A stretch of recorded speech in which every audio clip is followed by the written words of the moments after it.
नमस्कार विद्यार्थी मित्रांनो, माय मराठी स्कूल यूट्यूब चॅनलवर तुमचं सगळ्यांचं स्वागत आहे. आज आपण पाहणार आहोत इयत्ता 8वी विषय गणित, घटक परिमेय व अपरिमेय संख्या, सराव संच 1.1. अत्यंत सोपा सराव संच, पटकन होणारा व्हिडिओला आपण सुरुवात करूयाच. पण तत्पूर्वी तुम्ही जर माय मराठी स्कूल यूट्यूब चॅनलला सबस्क्राईब केलं नसेल, पटकन सबस्क्राईब करून घ्या. बेलच्या आयकॉनला क्लिक करा, जेणेकरून मी एखादा व्हिडिओ अपलोड केला की लगेच तुम्हाला कळेल. चला पुढे जाऊया. आता बघा, प्रश्न 1. संख्या रेषेवर पुढील परिमेय संख्या दाखवा. प्रत्येक उदाहरणासाठी वेगळी संख्या रेषा काढा. आता परिमेय संख्या म्हणजे तुम्हाला काय आहे ते माहिती आहे की नाही? जी संख्या आपण अंश छेदाच्या स्वरूपात लिहू शकतो आणि छेदस्थानी शून्य नसतो, तर ती परिमेय संख्या असते. आता या ठिकाणी 3/2, 5/2, वजा 3/2 या संख्या ज्या आहेत परिमेय, त्या आपल्याला संख्या रेषेवर दाखवायच्या. ठीक आहे.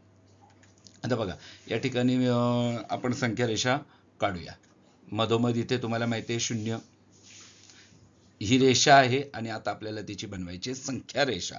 मग आता बघा, इथे महत्वाचं आहे, छेदस्थानी किती आहे? 2 आहेत ना.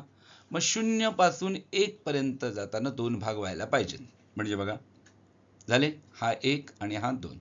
इथे 1 लिहायला लागेल. कळतंय? 1 पासून 2 पर्यंत 2 भाग. कळलं? छेदस्थानी जेवढे आहेत तेवढे भाग करायचे. ठीक आहे, एवढं सोपं लक्षात ठेवा. 3 पर्यंत जाताना पुन्हा 2 भाग. हे झालं उजव्या बाजूला, म्हणजे इकडे धनसंख्या असतात. तसं डाव्या बाजूला ऋण संख्या असतात. कुणाच्या डाव्या बाजूला म्हणतोय? शून्याच्या डाव्या बाजूला ऋण संख्या असतात. शून्याच्या उजव्या बाजूला धनसंख्या, डाव्या बाजूला ऋण संख्या. मग इकडे पुन्हा 2 भाग करा आणि इथे -1 ऋण 1. पुन्हा इकडे 2 भाग करा, -2 ऋण 2. पुन्हा इकडे 2 भाग केले, -3. ठीक आहे, हे कळलं. छेदस्थानी 2 आहे म्हणून 2 भाग केलेत. आता इथे 3/2 मोजायचे कुठून? 0 पासून. हे लक्षात ठेवा.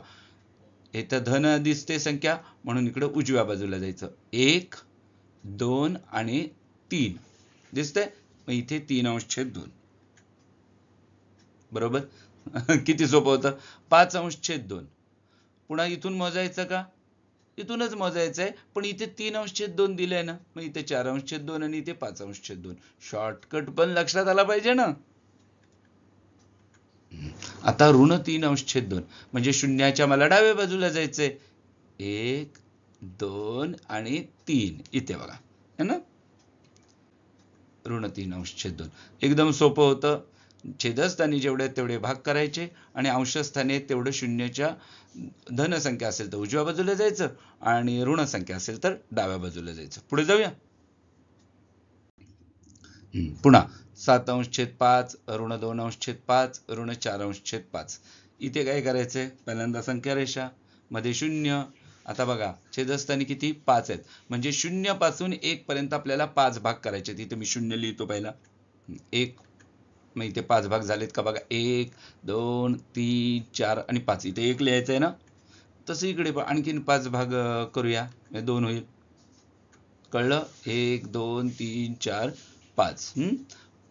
बघा, 0 पासून 1 पर्यंत 5 भाग केले, 1 पासून 2 पर्यंत 5 भाग केले. ऋण संख्या लिहिताना पण तसंच करायचं, म्हणजे डाव्या बाजूला जाताना. पुन्हा बघा, 1, 2, 3, 4, 5. इथं ऋण 1 लिहाल आणि इथे 1, 2, 3, 4, 5 ऋण 2. सोपं आहे की नाही. आता 7/5. मग आता 0च्या इकडे उजव्या बाजूला जायचंय, कारण धनसंख्या आहे. 1, 2, 3, 4, 5, 6, 7. 7/5. गणित खूप सोपं असतं रे मुलांना. आता ऋण 2/5 म्हणजे मला शून्याच्या डाव्या बाजूला जायचंय. 1 आणि 2 म्हणजे ऋण 2/5. काय आहे त्या गणितात? ऋण 4/5, त्याला वजा 4/5 म्हणतोय, ते पण चालेल. हा, इथे बघा, 0 पासून 1, 2, 3 आणि 4 झाले की नाही. पुढे वजा 5/8 11/8. पुन्हा संख्या रेषा, मध्ये 0. आता छेदस्थानी किती आहेत? 8. म्हणजे 0 पासून 1 पर्यंत भाग किती करायचे? 8 भाग करायचे. होत आहेत का बघूया. 1, 2, 3, 4, 5, 6, 7, 8. 8 भाग का होणार नाहीत? व्हायलाच पाहिजेत ना. 1 पासून 2 पर्यंत पण तुम्ही 8 भाग करू शकता आणि करायलाच पाहिजेत, कारण इथे 8 आहे छेदस्थानी. ओके, 1, 2, 3, 4, 5, 6, 7, 8. डाव्या बाजूला पण तसंच ऋणसंख्या लिहायच्यात. 1 2 3 4 5 6 7 8. पुन्हा 1 2 3 4 5 6 7 8 ऋण 2. ठीक आहे, एवढं कळलं. आता ऋण 5/8 आहे म्हणजे शून्याच्या डाव्या बाजूला मोजा. 1 2 3 4 5. एक एक शिकतो आपण. इथे बघा ऋण 5/8 आणि 11/8. मजा आहे ना. इथे बघा 1 2 3 4 5 6 7 8 9 10 आणि 11. इथे बघा है ना, रंगच बदलतो त्याचा. 11/8 झालं. आहे काय त्याच्यामध्ये? 13/10 वजा 17/10. संख्या रेषा मध्ये शून्य. आता इथे छेदस्थानी 10 आहेत म्हणजे 0 पासून 1 पर्यंत आपल्याला 10 भाग करायचे. 0 तर लिहू द्या, लिहिला. आता 10 भाग करूया. 1 2 3 4 5 6 7 8 9 10. भाग करताना समान भाग करा. समान भाग पाहिजेत. इथे 1 आला, पुन्हा 10 भाग 2. ठीक आहे, मोजा तुम्ही. 1 2 3 4 5 6 7 8 9 10. तसंच डाव्या बाजूला ऋण संख्या. तसंच इकडे ऋण 1 ऋण 2. हे 10 भाग, हे 10 भाग. आता 13/10. मग आता बघा इथून मोजायचं. आता 1 पर्यंत 10 भाग आहेत, माहिती आहे की नाही तुम्हाला? शॉर्टकट पण करता आला पाहिजे, नाही तर मग प्रत्येक वेळेला मोजत राहिलो वेळ किती जाईल. इथे 10 आहे, इथे बघा 11 12 आणि 13. 13/10. रंगच बदलूया त्याचा. ठीक आहे. आता ऋण 17/10. इथे बघा 10 आहेत की नाही, 0 पासून 1 पर्यंत 10. 11 12 13 14 15 16 17. ऋण 17/10. एखादा काय म्हणेल हुशार विद्यार्थी, अहो सर इथं 10 आहे तर इथं 20 आहे ना, मग मी मागे 3 येतो ना. तरी चालेल, माझ्यापेक्षा हुशार. माझ्यापेक्षा तसे तुम्ही सगळेच हुशार आहात म्हणा. आता बघा दुसरा प्रश्न आहे की दिलेली संख्या रेषा पाहून विचारलेल्या प्रश्नांची उत्तरे लिहा. ही संख्या रेषा आहे बघा. आणि इथे बघा 0 पासून 1 पर्यंत किती भाग आहे? 1 2 3 4. मग 1 पासून 2 पर्यंत पण 4च भाग असणार आहेत. 2 पासून 3 पर्यंत पण 4च भाग असणार आहेत. 0 पासून ऋण 1 पर्यंत पण 4च भाग असणार आहेत. ऋण 1 पासून ऋण 2 पर्यंत पण 4च भाग असणार आहेत. ऋण 2 पासून ऋण 3 पर्यंत पण 4च भाग असणार आहेत. हे तर कळलं. आता बी बिंदू हा कोणती परिमेय संख्या दर्शवतो? ठीक आहे, आता बी कुठे आहे? इथे आहे बघा. इथे बघा 1 2 3 4 5 6 7 8 9 आणि 10.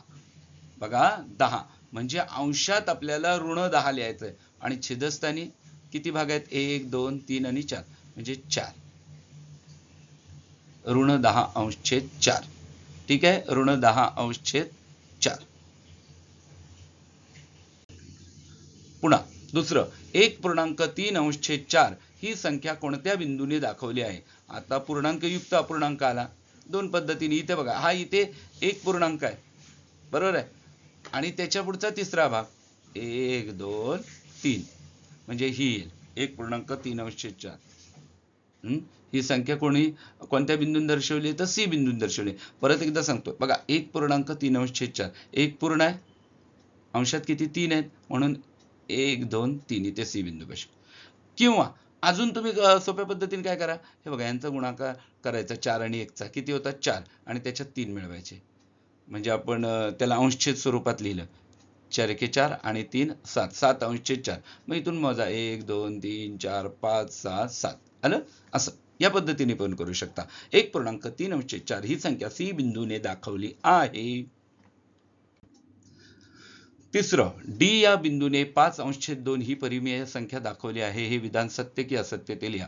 आता तुम्ही म्हणाल अहो सर इथे तर 4च भाग केलेत, इथं तुम्ही 2 कुठून आणले? चूक आहे, असत्य आहे. नाही, हे असत्य नाही आहे.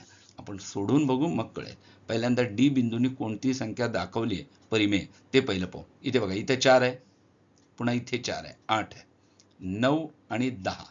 म्हणजे डी बिंदू काय दाखवतो? 10/4. आपला नियम काय?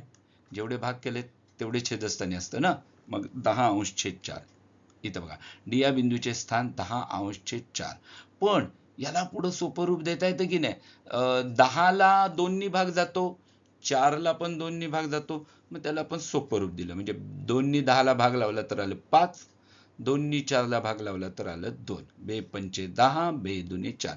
म्हणून हे विधान सत्य. म्हणजे त्याचं संक्षिप्त रूप, सोपं रूप केलं आपण. काय केलं? सोपं रूप केलं. लक्षात आलं? धन्यवाद. व्हिडिओ जर तुम्हाला आवडला तर माय मराठी स्कूल यूट्यूब चॅनलला जरूर लाईक, शेअर, कमेंट, सबस्क्राईब करा. आणि हो, ते बेलचं ऐकून आहे ना, हे त्याला क्लिक करा, जेणेकरून मी एखादा व्हिडिओ अपलोड केला की लगेच तुम्हाला कळेल. 8वीचे सर्व सराव संच तसे मी अपलोड केलेले आहेत, तेही तुम्ही पाहू शकता प्लेलिस्टला जाऊन. धन्यवाद.